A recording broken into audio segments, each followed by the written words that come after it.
Hi everybody, once again, this is Zeri, Persian pen name on AO3. I'm here to read stories to you. Let's see, what's new this week?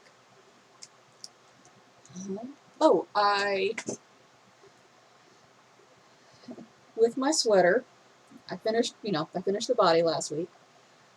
This week I made and remade and re-remade, because I kept doing it wrong, a pocket, kangaroo pocket for the beginning, so let me get it off here. Kangaroo pocket. It's attached on the bottom already. There we go. There we go. Yeah. So it's attached on the bottom already. I've just gotta do up the sides and attach the top on there, and then it'll be, a nice little pocket. Well, I say little. It's going to be a very good-sized pocket because, I'm not small, so neither is the sweater. The first 2 or 3 that I made were too small. So I ripped them back and I went back out and I was like, okay, I'm going to make one that's almost the whole size of the front. Surely that one will be too big. And now it's perfect. So there's 3 or 4 inches on either side. That's 1 second. Ah, heck. Okay, well, there's several more inches on one side than the other. So that's not good. So I'll be undoing this thing that I fixed. So you can see here, lots of space, not a lot of space. Yeah. That's real annoying is what that is. So, man, I did such a good job with this seam too. Well, I can do a good job with it a second time. Damn. It's gonna bug the shit out of me. I'll have to recount my everything and make sure I've got it right this next time. Yeah, there's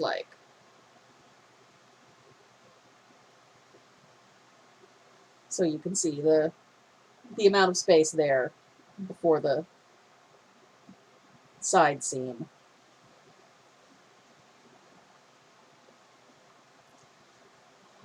Versus this side. You can, yeah. So, looks like my rest of my day is going to be spent undoing this so that I can redo it better. It's real fucking annoying, but such is life. We live, we learn, we undo and redo as we need. I'm sure there's metaphors in there, but fuck it, y'all know. All right. I've got the hiccups, so I'm trying to not have the hiccups. Oh, what else happened? My tiara came in. I've got a couple others coming in just because it's funny and it amuses me.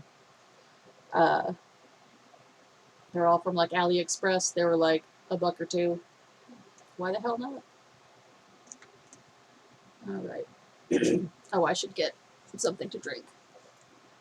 By which I mean just open the soda that I've got right offhand. There we go. All right.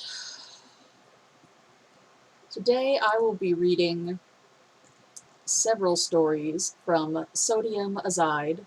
Azide? Azide. However that's pronounced. That's I'm in a server with them. So they're a good writer. I like them. If you check them out. These are all Good Omen stories because that's what I like to read. Yeah, let's get started. The first of these is called The Father of Free Will. It's rated teen and up. It's Jen. The additional tags are Hell is Terrible, Free Will, Crowley is Good at Being a Demon, hell, and implied/referenced abuse. It's for HH Name the Author, Round 6, written for the prompt Ripe. Crowley will never be the demon that hell thinks he is, but that doesn't mean he isn't terrific at his job. So.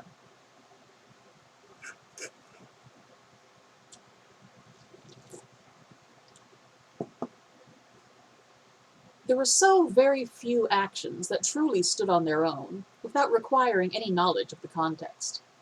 Cause and effect aside, when it came to sin, it was all in the why far more than the what. There was a kind of traditional craftsmanship shown by the demons who stalked a single human for decades, dipping into their heads to plant a thought or a wish, then convince them that they had come up with it themselves. The demon Crowley had quadrupled the numbers of all the demons who had ever been assigned to Earth combined. He was a big fan of pettiness, extenuating circumstances, rationalizations, and the tantalizing satisfaction over making sure that whatever rotten thing you were dealing with, someone else had it worse. He had tried to explain it with various levels of candor at literally hundreds of awards celebrations and presentations, and had only received confused nods at the most about the slow nature of corruption. They didn't get it. You had to build up everything, set the field, provide the opportunities, until it was so much easier to make the choice to be a little worse than you had to be. Humans were pretty tribalistic deep down and would imitate each other. You could always lower the bar a bit. Sometimes all you had to do was make sure that everyone saw bad behavior tolerated or even praised, and it was like the very idea of taking the high road evaporated.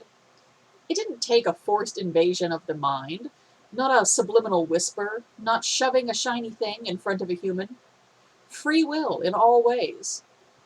Just let the resentment and petty frustrations of a soul build up and grow, swelling with repressed indignation. Let them swallow their rage until they were stuffed full and glowing red just under the surface. No waiting, no lurking, no whispers in ears, unless you saw an easy mark, ready to tip into perdition. Just build up everything. Just build up everything until contentment's a distant memory, then present them with an opportunity. No, not even that. Just deprive them of one more thing, just one last indignity or inconvenience, and make sure they had a dozen options of targets. Then Crowley could sit back and watch as the humans harvested themselves. Swaths of souls, painting themselves with vicious words and half-sincere threats, and behaving so much worse than they believed themselves capable of. Then it got even better. Some of them would stare their victims dead in the eye and tell them that they were not to blame, circumstances were, and they shouldn't even be allowed to be angry, and that was it. The first massive step off the cliff of self-damnation. Not ripe like a fruit, ripe like a boil. Crowley wondered at them. Humanity was so interesting. He liked them most of the time. He was glad that free will, as hard-earned as it had been, made his job so easy. His targets would rationalize and lie to everyone, including themselves, as everything they used to be rotted from within. They would fall into hell, screaming threats and rage at the injustice done to their self-appointed perfection. Crowley liked it best when their victims ended up under Aziraphale's purview. Ooh, she probably should have been annoyed about not getting a clean sweep. If he was the demon hell thought that he was, he probably would have been. He did find it amusing, as the narcissists and abusers, all indignance and blind arrogance, slowly realized how important they weren't. As they cajoled and begged for a scrap of the mercy they had never even thought to offer their victims. Sometimes he caught a glimpse of one or two familiar faces down in the pits. They frequently remembered him. The screams would shift into accusing howls of his self-chosen name, and Crowley smiled with all of his fangs. He was the father of free will. Choices didn't have to be nice. I like this one a lot. This is really good. I love the idea of him just being like, God, you know what it sounds like? It sounds like customer service. Am I biased? Yes. Am I wrong? No. So, That's a fun one. Let's see. Here's another one I'll be doing. I picked this one because it's got Warlock in it, and I love Warlock. I love the idea of Warlock the rest of his life being like, what the shit was all of this? He had the weirdest fucking childhood, y'all. Love it so much. He also had, 11 years of reality-altering beings thinking he had power, so have fun with that.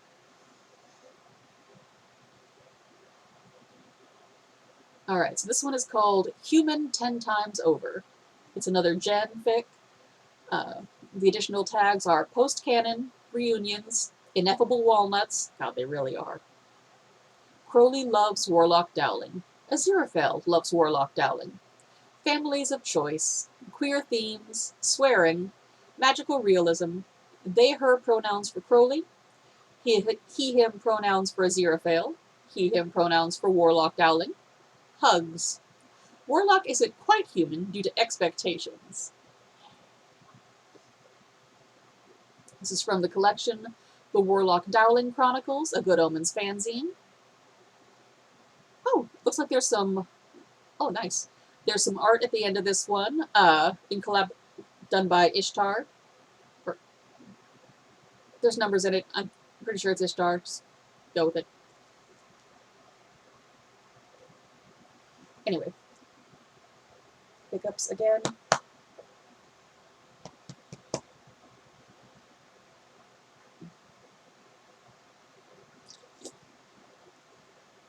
Alright. Human 10 Times Over by Sodium Azid. Warlock didn't notice when the waiter tripped. Only the clatter of falling dishes roused him from his phone, for which he had just sent out an impatient text. But then he heard a comforting sound that had soothed every bad day his childhood had ever contained. Oh, whoopsie-daisy. Well, no harm done. The voice wasn't familiar, not really. But the tone, the absolute certainty that no damage exists, even if it had a moment ago? Warlock remembered skinned knees that somehow turned out to just be dirt, and 1,000 other moments when he'd heard that cheerful lilt. Brother Francis? This wasn't the kind of place that Warlock would have ever expected to find a man of the cloth, much less his devout childhood gardener.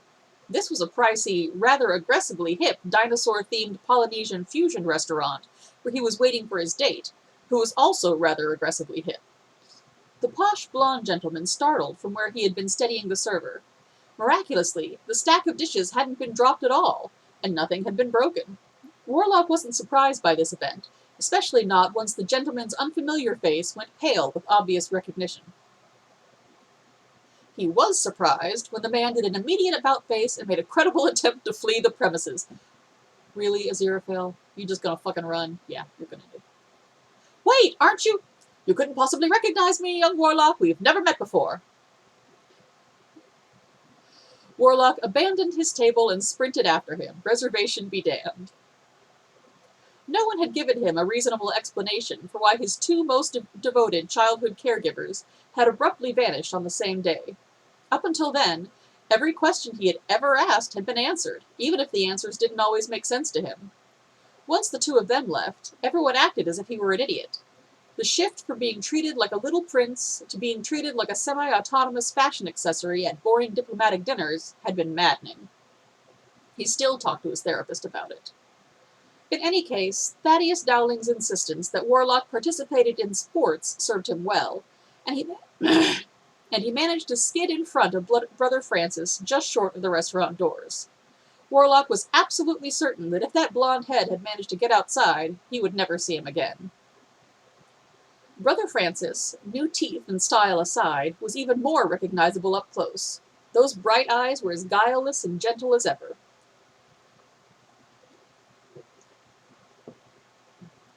Warlock was entirely ready to say something clever and cutting, or maybe scream, but all he could do was stare, hands gripping the shoulders of the only man in his life who had believed he could do anything he set his mind to.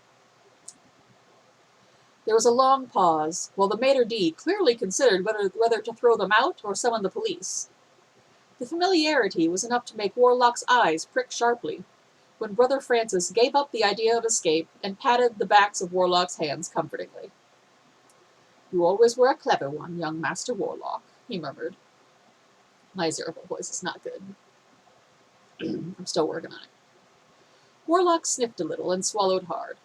Brother Francis hesitated, then held out his arms, and Warlock collapsed into his chest. The old gardener was shorter than he was now.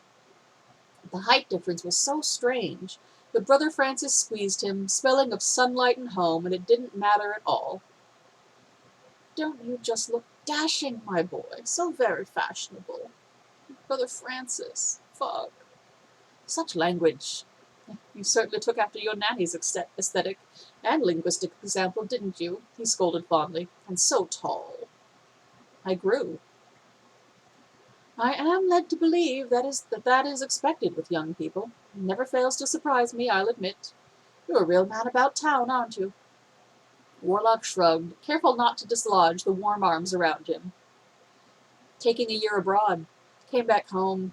Easier to play up the American accent or normal talking. Black clothes go with everything, so it's easy to look good." He trailed off, burying his face against Brother Francis's shoulder. He never expected to reunite with him, or to feel so much when he did. It was possible he was a little attention-starved. Something else to talk to his therapist about. He pulled himself together as Brother Francis rubbed his back and let him straighten up. He offered him a handkerchief so old it looked like an antique, and Warlock dabbed his eyes, careful not to smudge his eyeliner.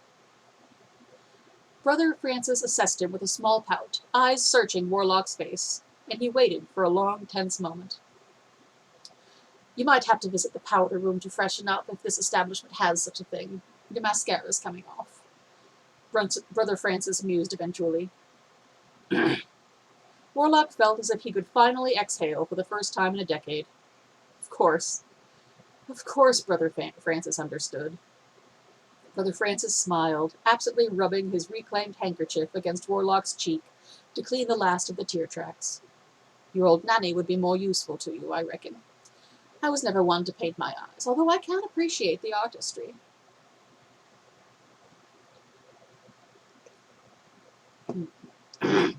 Sorry, my voice is not doing well today. This is not a vocal change. This is just, there are people in my household who are sick, so I'm a little phlegmy. Brother Francis glanced over his shoulder, Brother Francis's glance over his shoulder and beaming grin were the only warning Warlock had, but he would recognize that voice anywhere. "Warlock?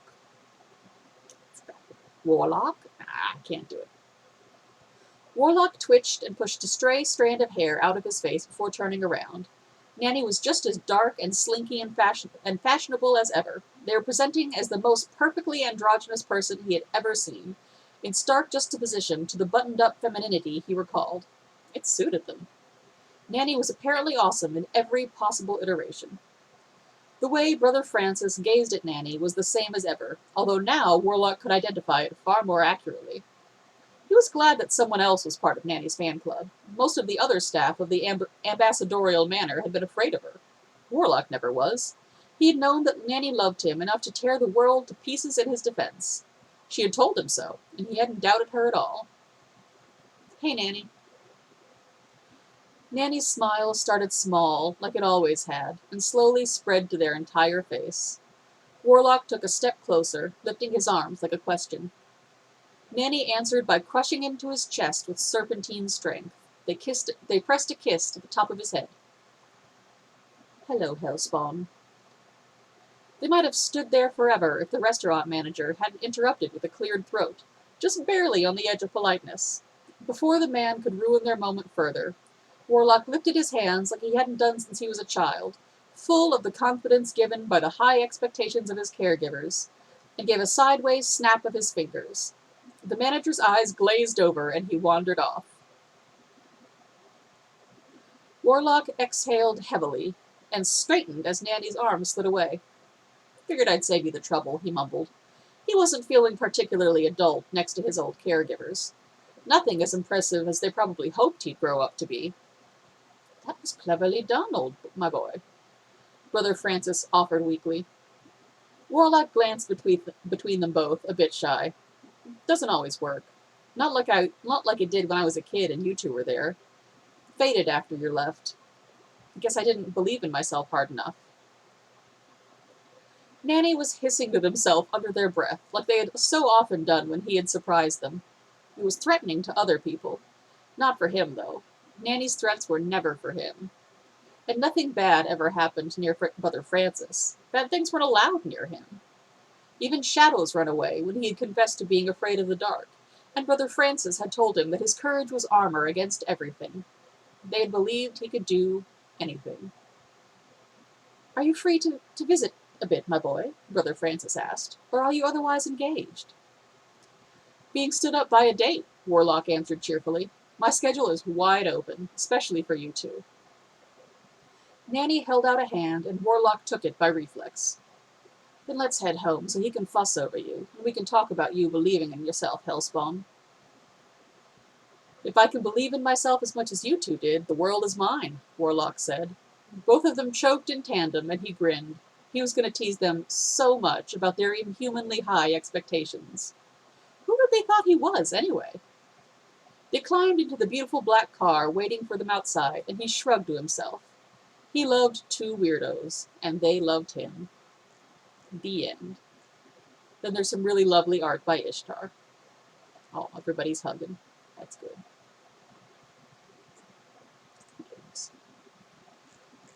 I really like this one. I did not see Warlocks being able to snap coming, but I like that quite a lot.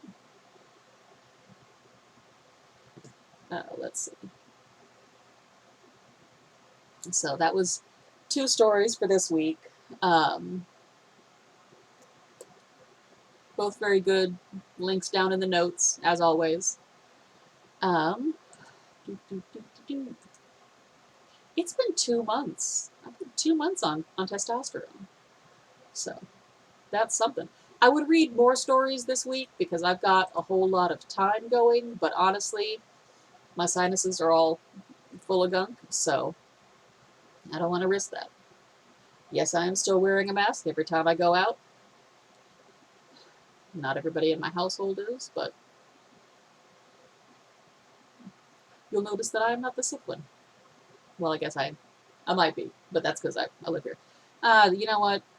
Anybody can get sick at any time at this point. It's the fucking plague. How about I stop? I'm gonna stop with that. That's a downer. I'm not gonna do that. What's some good things? Sold cows this week. Only like half a dozen, but you know, not better than nothing.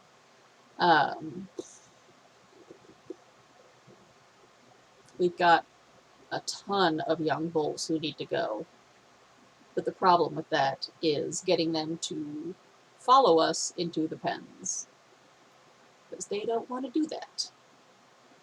And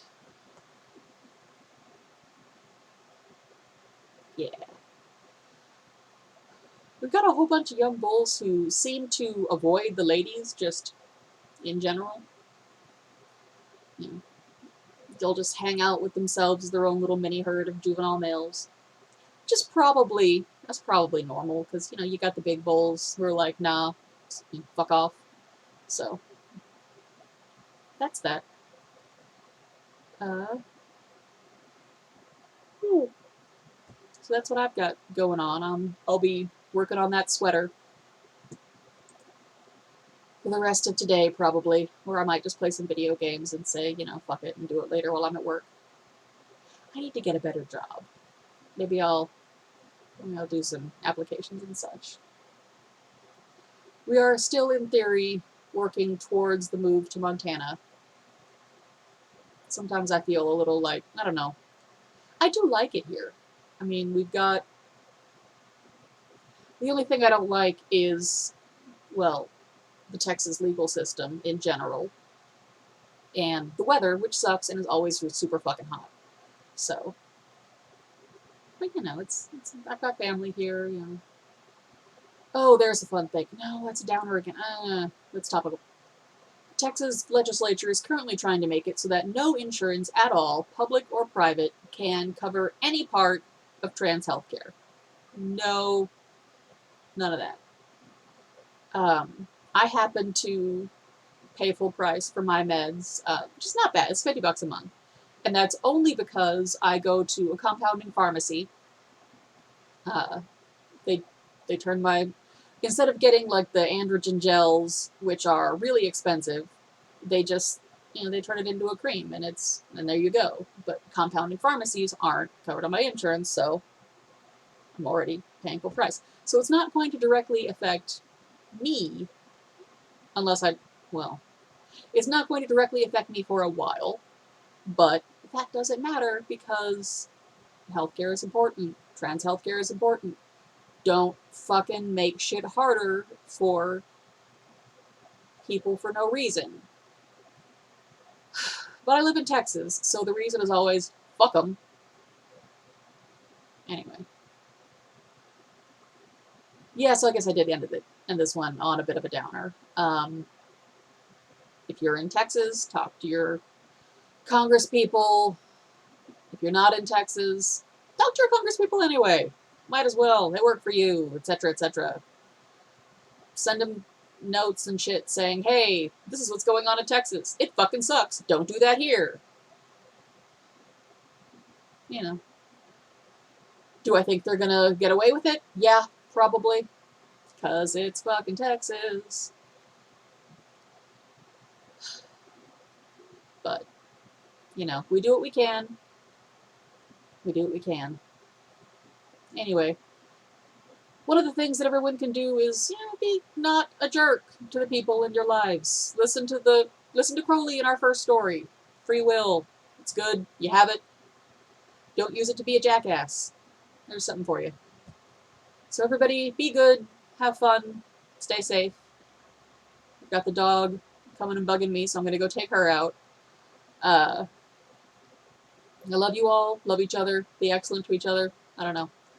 I'm sure there are other adages and shit that I could say here now, but I can't think of anything, so I'm going to go take the dog out and play some video games. All right, goodbye.